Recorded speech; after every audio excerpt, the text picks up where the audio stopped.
Mark Rogers TV, the voice of college football, striking up the live stream with Mitch Light from Athlons Sports, talking the national scene. Mitch, we appreciate you jumping on board here. No problem. Always enjoyed talking some college football. Definitely. So, of course, subscribe, like, comment, do all those good things right here at Mark Rogers TV. If you like the audio version, you go to Google Play, Podbean, iTunes, and Stitcher.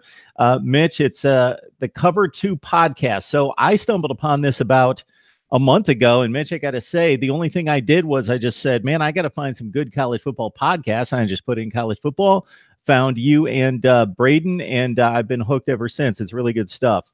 Well, thanks for listening. Thanks for spreading the good word. Yeah, we've been doing it off and on for about 3 or 4 years. Really made a bigger commitment to doing it on a more regular schedule last football season, so about 1.5 years. And Braden and I have been working together for years and years, so we have pretty good rapport.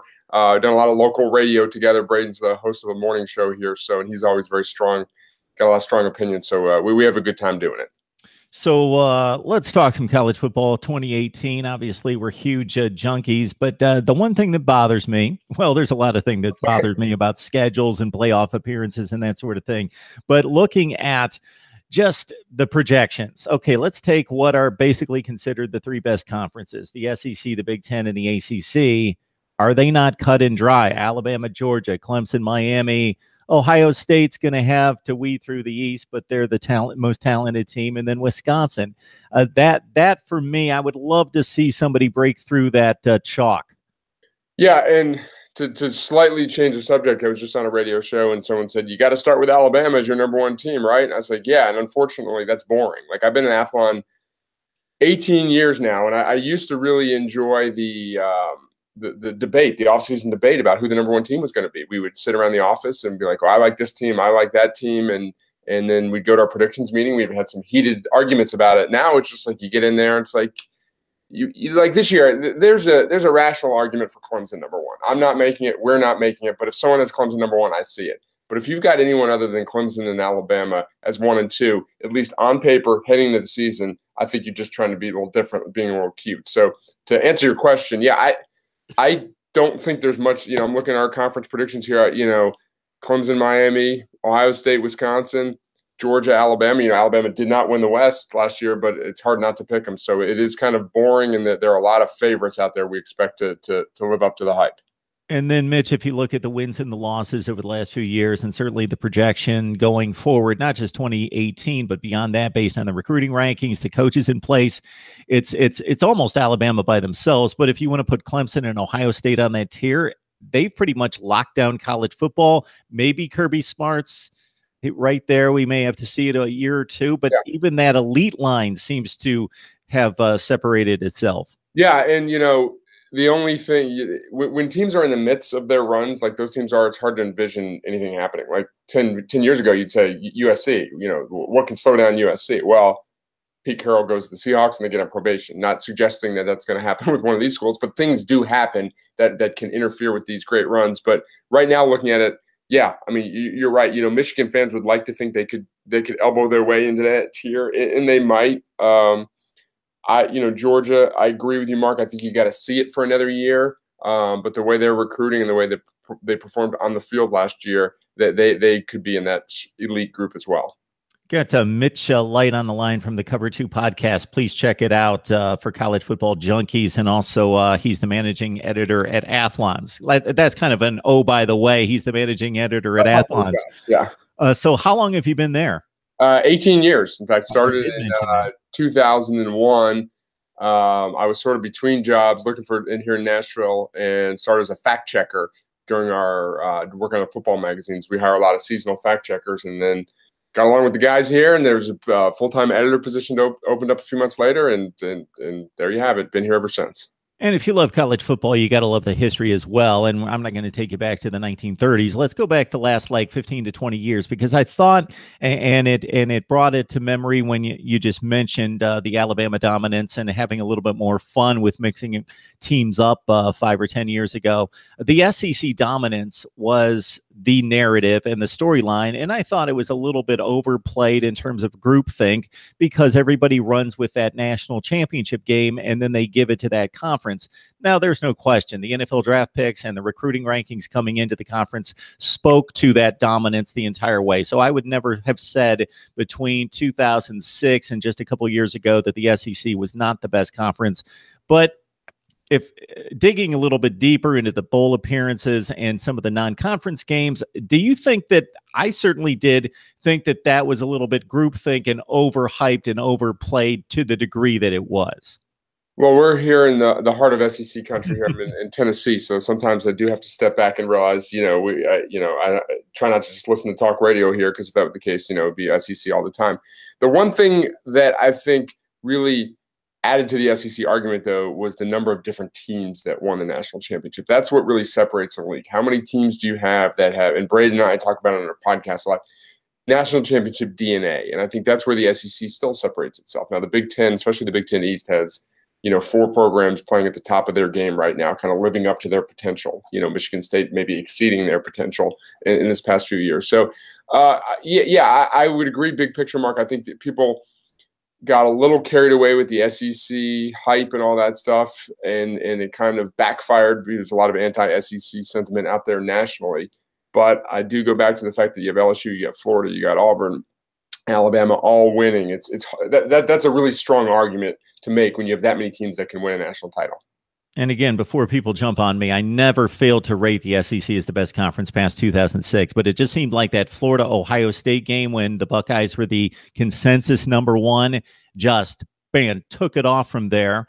And the one thing I will say, and this segues me into my next subject about the BCS and then into the college football playoff era, is that this is a subjective process. Yes, the College Football Playoff Committee has a near impossible job. I think they generally do a good job. I've got a few issues last year, the year before in 2014. I guess I have about 1 slot per year that I have an issue with. But I responded to a tweet the other day where somebody was counting up SEC national championships over the last 10 or 12 years, but I counted the opportunities given to the SEC versus the other conferences, and it was 14, and then it dropped to 5 and 3. So in the BCS, it was the 2 spots given. Now it's the 4, and the SEC has been given those opportunities even when there have been resumes out there that have been comparable. Yeah, I mean, that's fair. You kind of have to go on a case-by-case basis, and kind of beauty is in the eye of the beholder with whether or not you think a team is warranted. Like last year, Alabama, I probably heading into that selection Sunday, they were that 4th team, and I probably, was thinking they wouldn't make it. But, it's kind of how you view it. Do you view that the committee is giving Alabama that opportunity because they're Alabama and they have that proven track record, or did they really think that Alabama had the best resume? I'm not a conspiracy theorist. I'd like to believe that they just thought that Alabama deserved it, was the best team, had the best resume. Now, I'm conflicted by, and this is something we talk a lot about on our podcast, which is so subjective, is they say it's the best team. Well, there's a gap between best team and most deserving team too, and that's a very difficult task for the committee. And the way I'll talk about it, like earlier in the year when you do rankings, like sometimes you just have to rank a team high. Like they've you don't really think they're that good. They've won a bunch of close games, but they're 4-0 and they've beaten 2 teams on the road. But as the season progresses, the gap between ranking a team based on how good they are and what they deserve to be ranked narrows, but it doesn't always intersect. And that's what happens with the playoff. And that's why I'm a little uncomfortable with we want to find the best 4 teams. Well, a lot of times, you look back to USC a couple of years ago, they had 3 losses. Not saying they should have made the playoff, but they were clearly, in my opinion, at the end of the year, one of the best 4 teams. But they weren't a playoff team. So it's a mix between deserving and best. So I don't like how the committee just says best teams. Yeah, that is a great argument right there, because I'm a track record resume guy. And so for last year, I then picked Alabama to beat both Clemson and Georgia. So I thought that they were that good, but I didn't think that they earned the spot into the playoff. I went the conference championship route, and not just the conference championship route with Ohio State, because I also liked Penn State the year before over the Buckeyes. But I also, Mitch, what was the one score that every college football fan knew by about 3 days after the selection? Was Iowa 54, Ohio State 24. That was burned in everybody's Yeah. memory. That and rightfully so that the Buckeyes took a hit on that. But on the reverse side, if you're judging the extent of losses, I think that the extent of wins against quality teams and dominance should have been so, like that Ohio State 48-3 against the top 15 Michigan State team. I didn't see that on Bama's resume. I didn't see Penn State, Michigan, and Wisconsin. I saw LSU and Mississippi State not quite measuring the win quotient of that. Well, that also depends on my comment earlier about beauty is in the eye of the beholder. It's like, as a committee member, what do you value? Do you think the fact that are you looking at teams at their best? Well, if you're looking at teams at the best and you look at Ohio State, you can throw out that Iowa game because that clearly wasn't their best, but they've proven maybe on a more consistent basis than Alabama at their best, they're a better team. If you value not losing to a mediocre team by 50 points or whatever it was, then you're not gonna then you're going to pick Alabama. So there's no set criteria. The issue with college football versus the college basketball selection process is the sample sizes are so much smaller. You have only 12 regular season games, 13. Most of these teams are in the conference playoff, but really there's only about 4 or 5 games against good teams. So like you're comparing such small. That's why I'm a big margin of victory guy. Not all 11-1s are created equal. If you win a bunch of games, and like Miami last year. Not to knock them, but leading up, they should have lost the Georgia Tech game. They had a miracle 4th down conversion. There was a couple of one other game for me, can't remember off the top of my head, that they could have easily lost. It was clear that Miami was not an elite team last year. Now they deserve their rankings because they won those games and all that. So I'm kind of rambling now. It just kind of shows you that there's so many different resumes, and it's up to each committee member to value what they want to value. So were you good with a BCS, and what do you think of the college football playoff process right now? I'm an easy guy to please. I'm not one of the, I thought the BCS was fine. I thought it did its job for the most part. One thing I didn't like about the BCS, and I appreciated their willingness to tweak it, but it seemed like the criteria changed every year. Like earlier on, they would use certain computers, then they'd use margin of victory, then they wouldn't use margin of victory. And that's frustrating as a fan of a sport to sit here and say, under this criteria in 2011, these 2 teams played. But if they had the criteria they used in 2008, these 2 teams would have played, different. So that was my only issue, that it was always seemed to be a moving target. I like the playoff. I'm fine with it. I think 8 teams would be great. I like 4, 8 would be better. I think we'll eventually get there. Yeah, every time I hear that 8 teams in the playoff would be watered down, I make a comparison to the other professional sports. 12 out of 32 in the NFL, and think 8 out of 130. That's too many. Right. Look at Penn State last year. I was just on a radio interview in Pittsburgh and talking about Penn State lost by 1 point at Ohio State in a game that they were leading late, and lost by 3 at Michigan State in a weird game with like a 3-hour rain delay. They beat out of most of their opponents. Look at the advanced metrics. They were a really, really good team. They could have won an 18 playoff. Now, they weren't that strong of a contender for the 14 playoff, but if you're going to say they're watered down, there's examples of Penn State quality teams that could round out the field of 8 almost every year. And think, if you're the number 8 team in the country and you eventually win the tournament and win the national championship, you would have beaten 3 of the top 7 teams in the country, including the number 1 team in the country in the first round. Yeah. If that's not earning a championship, I don't know what is. Exactly. The schedule to me, Mitch, is way too important. And what I mean here is it needs to be more balanced, not necessarily NFL because they're trying to create parity, but balanced. So I had this comparison I was discussing with somebody last night. LSU, Iowa, if they play on the same field, neutral site, this is a toss-up game to me, and maybe LSU's got the better talent, so you go in that direction. But if you look at the schedules, man, people are talking about LSU going 6-6 or 7-5, and Iowa possibly breaking through and winning the Big Ten West at 10 or 11 wins. And it's not that the Big Ten's awful and the SEC's that great. It's just that the schedule played in Iowa's favor and against LSU this season. I think we need some kind of equity to the scheduling process.